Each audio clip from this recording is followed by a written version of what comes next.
Oi, pessoal, tudo certo? Muito prazer, meu nome é Yuri. E vamos dar uma olhada em como que a gente consegue criar um cliente aqui HTTP para fazer requisições utilizando o Micronaut, legal? Qual que é a ideia, pessoal? No nosso cadastro de autor, se a gente for dar uma olhada aqui na classe de request, a gente recebe as informações do nome, e-mail e descrição, certo? O que a gente vai ter que fazer aqui é o seguinte agora. A pessoa vai informar para a gente ali dois novos campos, tudo bem?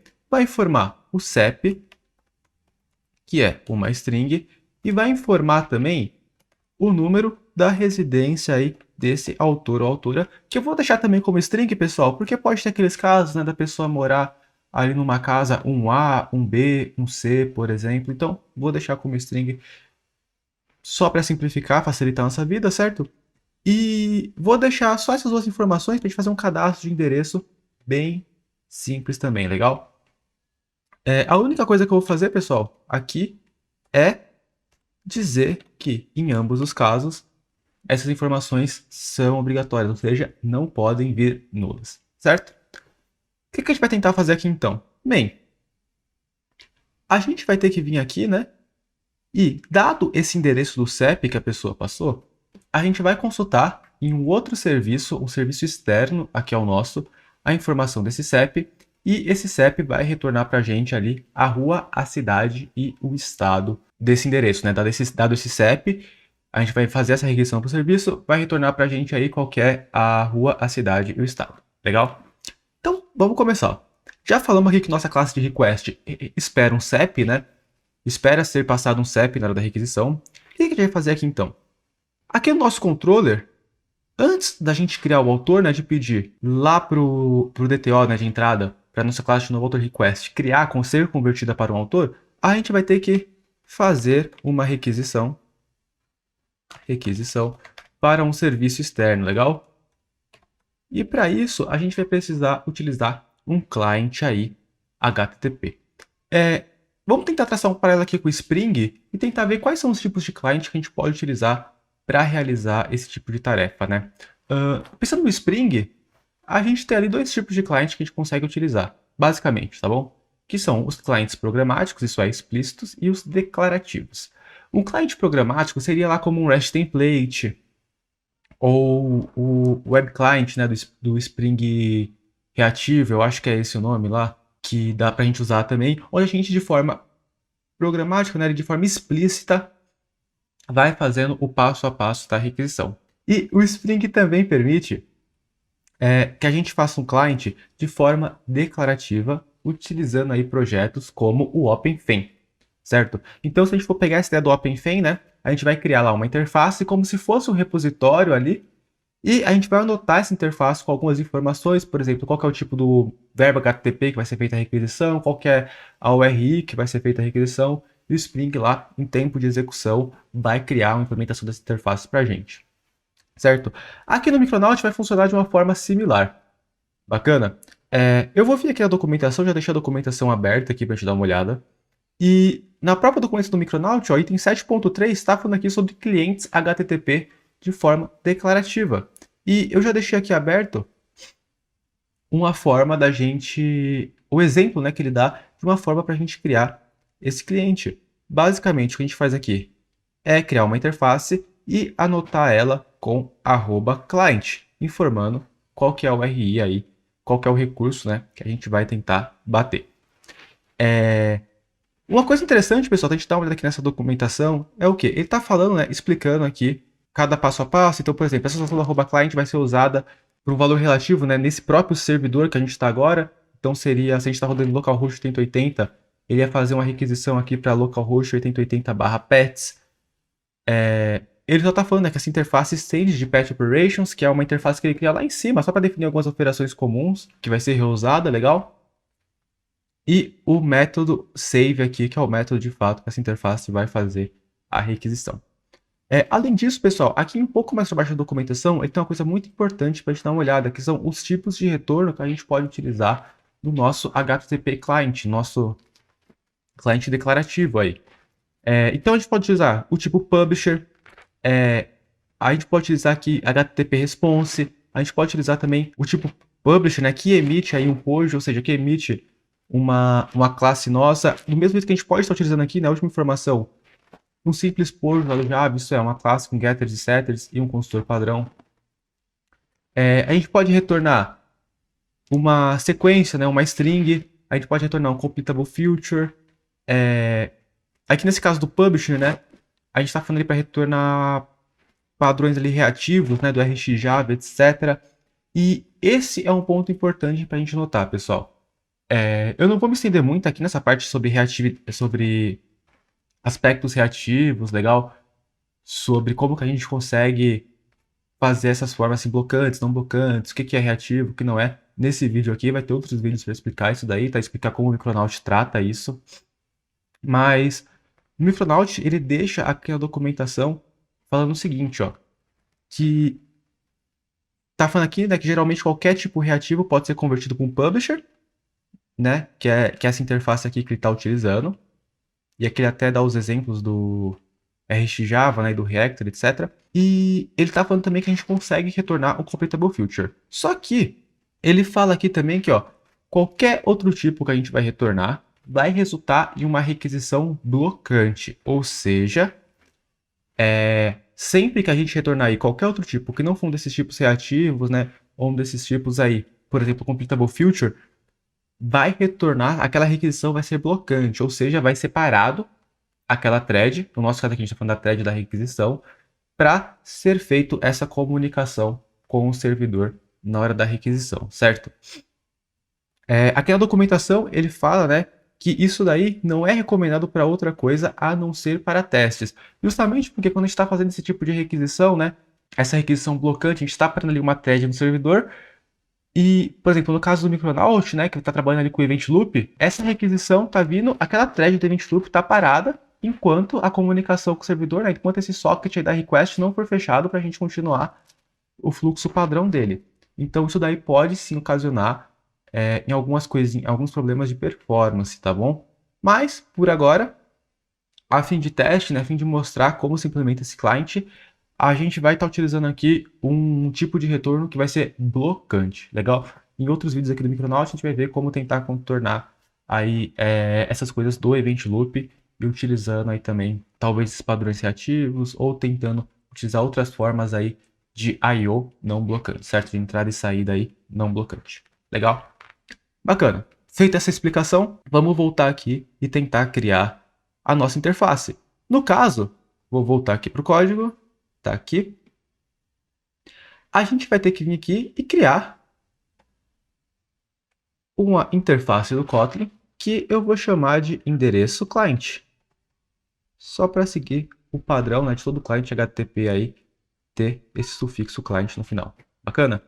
Qual que é a ideia aqui, pessoal? A gente vai ter que informar para o Micronaut que essa interface é um client HTTP. Por isso, a gente vai lá e anota ela com @client. Além disso, eu vou informar aqui qual que é o endereço lá do nosso servidor, né, do nosso serviço externo. Eu estou passando aqui uma string diretamente no código, tá bom, pessoal? Mas existe como a gente ler também essa informação aí do application properties, né? No caso do Micronaut é o application YAML. Então tem como a gente também deixar essa leitura dessa URI de forma dinâmica para quando a aplicação sobe, pegar a variável de ambiente, etc. No caso aqui, para fim de teste, vamos deixar assim normalmente.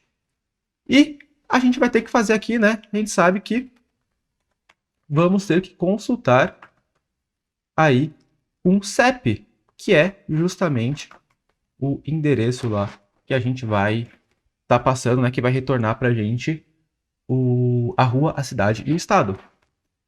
E para fazer essa consulta aqui no CEP, lá na nossa API, tá bom? É um método GET que a gente vai ter que fazer. A gente vai lá e vai fazer essa consulta, essa requisição no cliente, utilizando o método GET e informando qual que é o CEP que a gente está querendo passar ali direto na URI. Ou seja, como que vai ficar, né, essa URI aqui no final? Sempre que a gente for tentar fazer uma requisição utilizando esse cliente, no final ele vai montar uma URI parecida com essa. Fazer uma requisição, um GET, para essa URI aqui, onde esse valor do CEP é o valor que vai ser substituído pelo valor do CEP que a gente está passando aqui como parâmetro, legal? Só para lembrar novamente, como a gente está utilizando aqui o mesmo nome, tanto aqui no tipo do parâmetro da string, quanto no nome do parâmetro aqui da função, o Micronaut vai lá e consegue fazer esse bind, consegue linkar um com o outro, legal?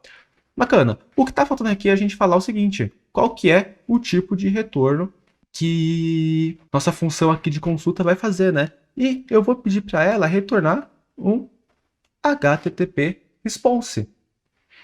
E olha só, pessoal, eu fiz o import aqui errado, tá? O import veio do JavaNet. Eu não quero esse import do JavaNet. Eu quero o import do IO Micronaut HTTP. Bacana? E esse HTTP response é um tipo parametrizado, né? A gente tem que informar aqui qual que é o tipo do body, isso é, qual que é o tipo do corpo da resposta aqui para o nosso sistema Kotlin que vai ser convertido, né, para um objeto. E, nesse caso, eu vou falar que a gente vai converter essa resposta para um tipo chamado endereço response. Bacana? Tá vermelhinho aqui, significa que a gente não tem essa classe. Vamos criar. Então, vou criar aqui uma nova classe em um arquivo separado, dentro do pacote de autores também, certo?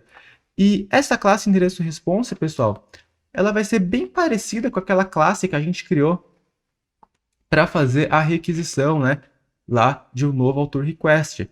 A gente pode falar que ela é um data class e onde cada um desses atributos dela, né, vai ser lá uma entrada no JSON. Então, a gente pode vir aqui e falar que é um data class e falar que essa cada um desses atributos, né, como por exemplo, rua, cidade, que também é uma string, e estado, também é uma string, tá vindo lá do endereço de resposta, né? Ou seja, quando a gente fizer aquela requisição, o Micronaut ele vai pegar o JSON de resposta e vai converter ele para esse objeto de endereço response, onde para cada uma das entradas do JSON vão virar aqui um atributo, né? No caso, uma property na nossa classe de endereço response. Legal?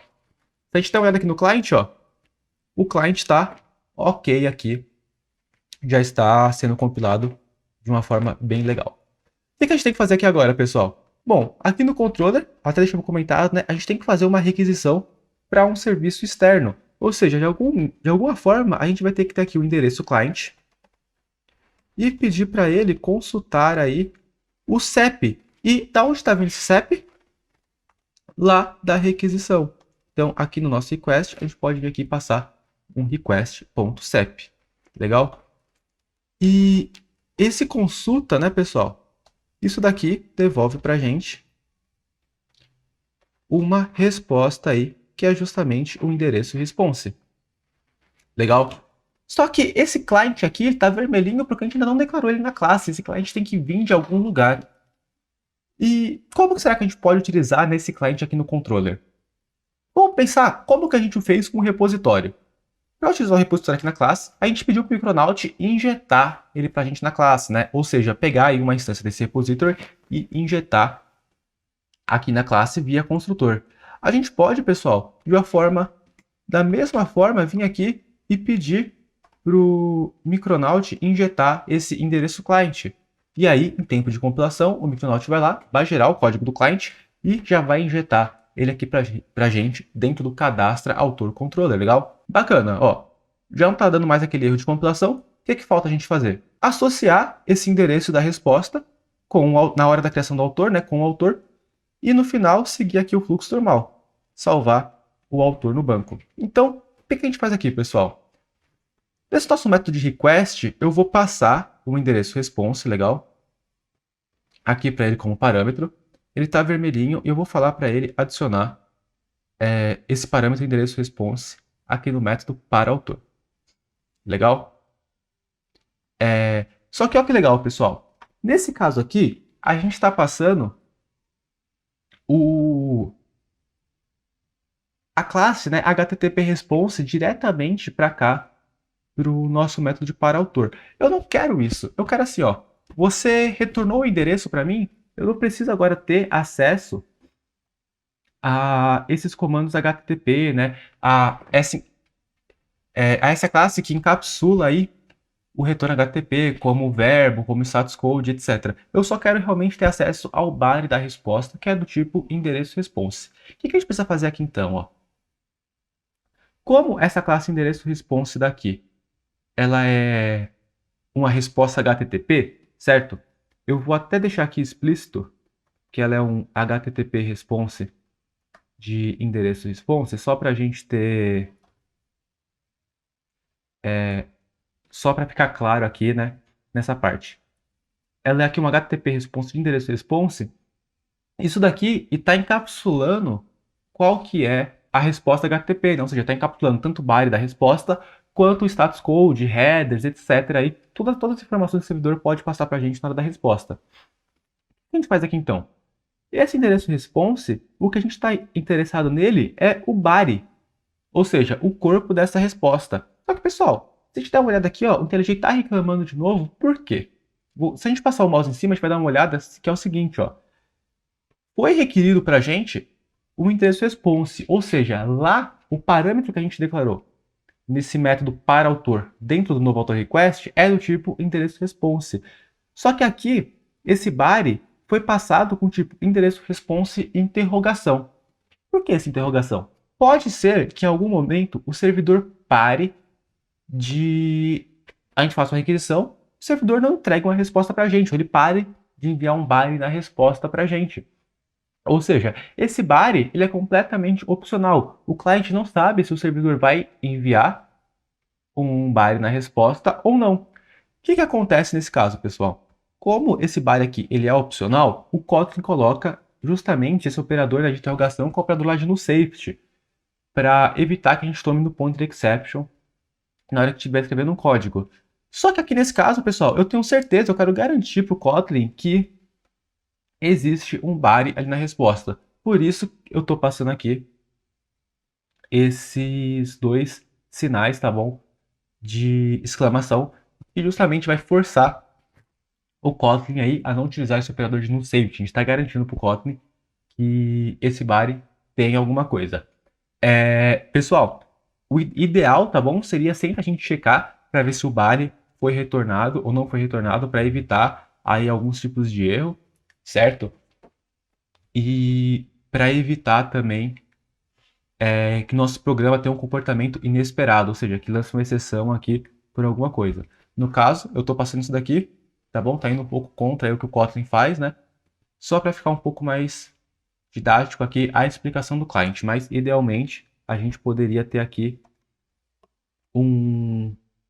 se esse endereço response.body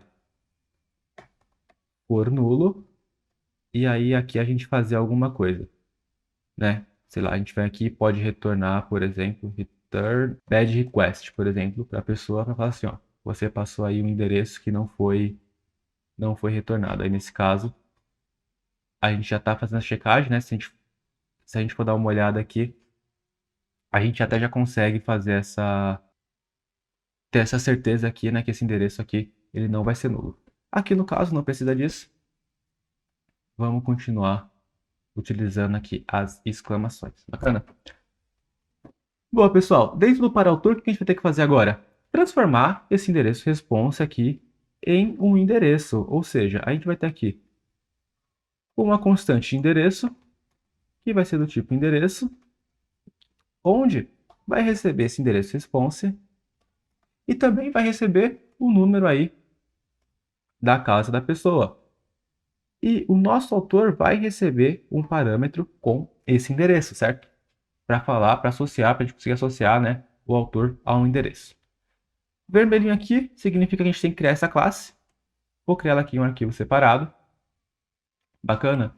E essa classe, pessoal, o endereço response, o que a gente vai fazer com ela? A gente vai ter que falar primeiro que essa aqui é uma classe especial lá para o Hybrid conseguir salvar no banco de dados. Uma forma de fazer isso é transformar essa classe numa entidade. Só que aqui na modelagem, só para a gente ver de uma outra forma, né? Só para a gente tentar fazer de outra forma, eu quero que cada campo, né, cada atributo aqui dessa classe de endereço vire uma coluna lá na tabela de autor. A gente vai falar que esse endereço é do tipo embeddable, ou seja, isso daqui vai transformar, né, basicamente com que cada uma das propriedades aqui dentro dessa classe endereço, quando for ser salvo o autor no banco, cada uma das propriedades vão virar aí colunas na tabela do banco de dados, certo? E aqui eu vou falar que esse número é uma dessas colunas, que é o número da casa. O próximo ponto, pessoal, é pegar essas informações do endereço response, como por exemplo, a rua, que é o endereço response.rua. Vou copiar aqui a linha, a cidade e o estado. Legal? Copiamos já aqui essas propriedades para funcionar. Bacana, pessoal. Se a gente for dar uma olhada aqui, ó, nosso endereço request ainda não está compilando. Está falando que o autor não tem, né, aqui no construtor, não tem esse parâmetro endereço. Não tem problema. A gente pode vir aqui e colocar o endereço para o autor. E agora, ó, endereço request volta a compilar feliz e contente. Legal? Vou voltar aqui no nosso controller só para fechar o ciclo.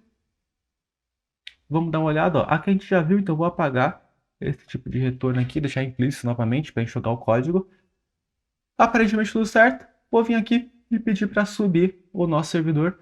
E assim que ele subir, eu volto, a gente vai lá no Postman e tenta fazer uma requisição, beleza? Boa, pessoal. Subiu aqui nosso servidor. Vou vir aqui no Postman, tá aqui a tela do Postman.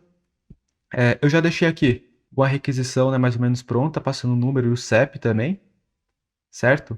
Lá do autor. Vou fazer aqui essa requisição e vamos ver se vai funcionar, né? Vamos ver se vai dar bom, como diz aí no dia a dia. Essa primeira requisição que eu faço aqui no meu computador, pessoal, é um pouco mais lenta, também porque eu tô com muito processo rodando aqui no computador, tá? No de vocês deve ser um pouco mais rápido, essa primeira request. E olha só que legal, ó. Recebemos aqui o status de 201, ou seja, diz que foi criado. Só para confirmar, eu vou vir aqui no banco de dados. Vou até pedir para ele atualizar aqui a tabela de autor. Opa. Vou apertar aqui, ó, para atualizar a tabela. Só o Mac deixar voltar aqui assim. Boa. Ó, atualizou aqui a tabela de autor. E temos o nosso autor criado no dia de hoje. Rafael Ponte aqui com a rua. Nascimento Silva aí, ó, no número certo e tal. Bacana. Aqui na cidade de São Paulo. Então, pessoal, a gente conseguiu fazer esse client do Micronaut, né? Se a gente for dar uma olhada, o client ele veio aqui, bateu nessa linha, né? Ele fez uma requisição, isso é, fez uma consulta externa para o serviço, para um outro serviço. Eu vou até mostrar aqui para vocês esse outro serviço rodando, ó, onde foi consultado aqui, né? Gerando endereço para o CEP. É um serviço também que está escrito em Micronaut, tá bom, pessoal? Isso aqui com Java, onde basicamente ele pega um endereço aleatório aqui. Ó, mostra que foi gerado o endereço para essa requisição, certo? E conseguimos pegá-la, geramos lá o endereço e salvamos no banco de dados. Legal, pessoal? Vamos só recapitular então o que a gente precisou fazer aqui para criar esse client com o Micronaut. Basicamente, a gente está utilizando como se fosse lá, né, fazendo um trabalho com Spring, o padrão do OpenFEM. Então, criamos uma interface, tivemos que informar para o Micronaut, né, qual que é essa interface é um cliente, né, qual que é a utilização dessa interface, ou seja, que é um cliente HTTP aí do Micronaut, informamos para o Micronaut também, né, qual que é o endereço para ele fazer essa requisição. No caso aqui, a gente está passando esse endereço via string pura, né, mas a gente pode estar pegando lá do application YAML, e criamos aqui um método de consulta, um GET no caso, onde a gente consegue passar uma string. Além disso, esse método de consulta, a gente está aqui esperando uma resposta do tipo HTTP response, legal? Pessoal, do mesmo jeito que a gente está utilizando aqui esse método com GET, a gente pode estar utilizando como se fosse um POST, como se fosse um PUT, como se fosse um PET. Basta vir aqui e substituir essas anotações, legal? Para o verbo, né, para o método HTTP aí que a gente quer. Além disso, pessoal, deixa eu vir aqui na documentação. A gente tem uma olhada também dos tipos de retorno que o Micronaut ele consegue utilizar, né, que a gente consegue fazer. A gente viu que o Micronaut recomenda que a gente utilize esses tipos de retorno não blocante, né, como Completable Future ou lá os publishers do RxJava, certo? Além disso, pessoal, eu quero deixar aqui também claro uma coisa. Até agora, a gente só viu o caminho feliz. Ou seja, a gente foi lá, fez a requisição e a requisição deu certo. Só que o que acontece se essa requisição retornar para a gente um status diferente de 200, como por exemplo 400, 404, ou então retornar um erro de servidor, né, na faixa dos 500 ali. A gente ainda não viu aqui, tá bom? Na documentação mostra como tratar esses erros, o que acontece caso esse tipo de requisição dê algum erro. Legal? Só que a gente vai ver isso daqui em um outro vídeo, daqui a pouco mais pra frente a gente vai falar só sobre como trabalhar com erros aí em clientes HTTP com o Micronaut, certo? Por agora, só vimos o caminho feliz, isso daqui já vai ajudar a gente na hora de criar esses clientes HTTP aí e quando a gente precisar, né, fazer requisições para outros serviços que não estão na nossa máquina, legal? Então é isso, pessoal, espero que vocês tenham gostado do vídeo, até a próxima e tchau!